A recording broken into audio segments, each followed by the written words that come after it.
Papua New Guinea is one of the most remote countries in the world. An idyllic wilderness, home to over 800 different tribes, unchanged for thousands of years. But below the tranquil surface lies a long history of tribal conflict and bloodshed. And recently, this violence has moved from the isolated highlands to the streets of the capital city, Port Moresby. As gangs swap their spears and axes for homemade guns, carjackings, shootouts, and revenge killings keep the city in the grip of terror. With the situation at breaking point, a recent poll officially named Port Moresby as the worst city in the world. And battling to control the chaos is a Royal Papua New Guinea Constabulary.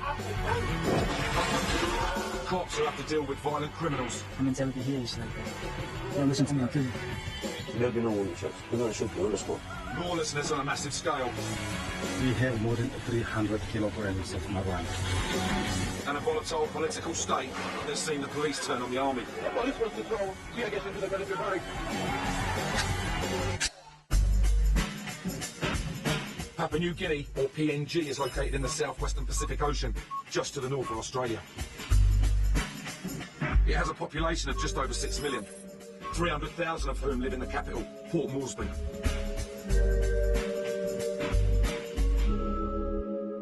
Decades of corruption in government has left nearly half the population living below the poverty line,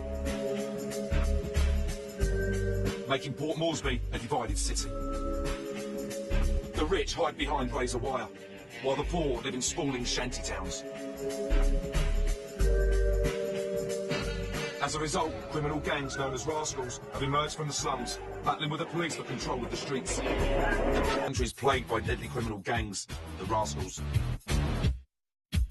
They terrorise the community with daring robberies in broad daylight. The gangs are notorious for armed hold-ups and brutal revenge killings. In Port Moresby, outside the fortified homes of the wealthy, 50% of the population live in makeshift slums. Usually controlled by the rascals, these settlements are often no-go areas, even for the police. But with the help of a local fixer, our crew arranged to meet a dangerous gang member deep inside rascal territory. Because he could be targeted by the cops, he asked to remain anonymous. Yeah, my gang's called 007. And how many of you are in the gang? Shit. It's more than 100. There are over 50 rascal gangs in Port Moresby who commit violent and brutal crimes. Like hold-ups and cartels. We have the money and yeah, if you disturb or stop us to get the money, we kill him.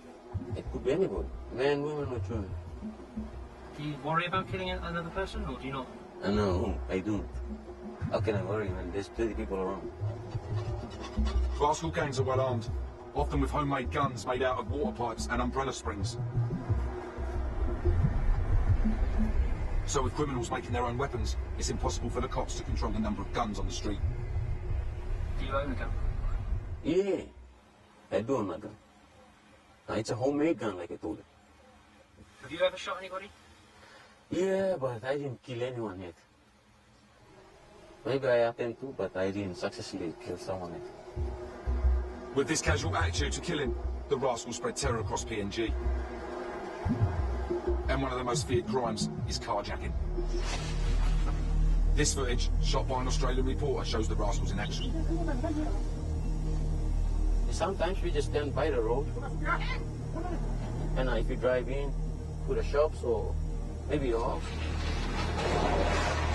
you just run after you, the gun on your head, take you out of the car, get your car and go.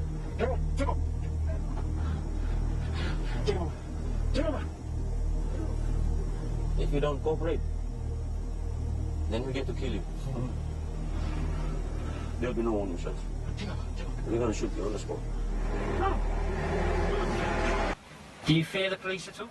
Yeah, when the police catches us, it depends on them. If they want to shoot you, they shoot you. If you make a serious crime, they get to blow your legs off.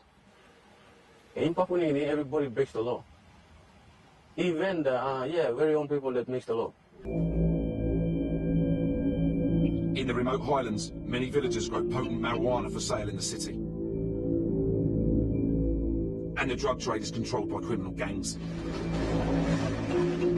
They're often under the influence when they commit their brutal crimes. But the police are fighting back. Today, the Vice Squad are having a clear out. On wasteland just outside Port Moresby, they're burning marijuana seized during their drugs raids. Leading the battle against drugs is Inspector Joel Capinus. We have more than 300 kilograms of marijuana. There's so much marijuana leaves that you need to make that weight. On the streets of the UK, these drugs would be worth more than £1 million. But for PNG's criminals, the marijuana has taken on a far more sinister value. Drugs are being traded for arms too. It's a dangerous thing. Like a couple of million before, arms is not another problem, but now it's a problem. Many villagers sell dope just to survive. Ordinary people from the villages, they cultivate marijuana and sell them to get money for the children's school fees and to buy basic needs for themselves.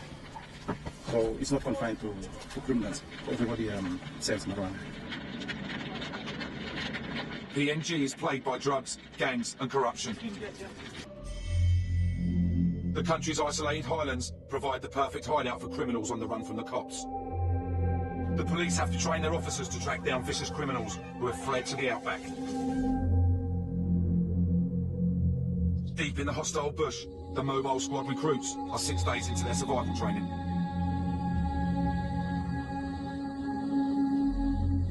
Police Constable Patrick Palangat knows that this training is essential for the cops to stay one step ahead of the criminals. Rascals, when they do crime, they do in the cities, they'll always run to the bush to lay low for a while. We come out here to learn how to go out in the bush and catch these suspects.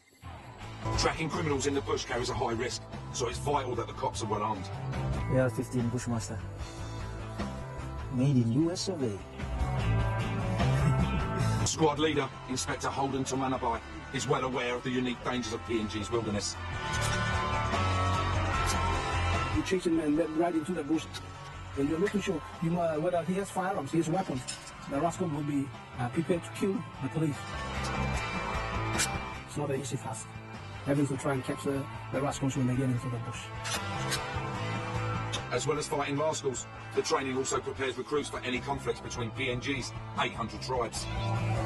If you have a tribal fight going up in the highlands, people fighting with bows and arrows, you would not like to bring a riot squad from London here with their batons and shields and say, stop the tribal fight, do you? After 6 days without rations, the unit are finding out exactly what it takes to be a police officer in PNG. Back in Port Moresby, the constant struggle between the police and the criminals rages on, as ruthless killings plague the city. In the settlements, there's little option but a life of crime, so there's no end to the violence in sight. I don't kill for fun. I kill for money. Who cares about the victim? Everyone's a victim. Everyone needs money to survive. If you don't have money, you might as well kill another person to eat his flesh. And the police will always be the enemy. You have every right to shoot a policeman. Who cares? You shoot them, they shoot you. And we are accompanying you. We're meant to break the law.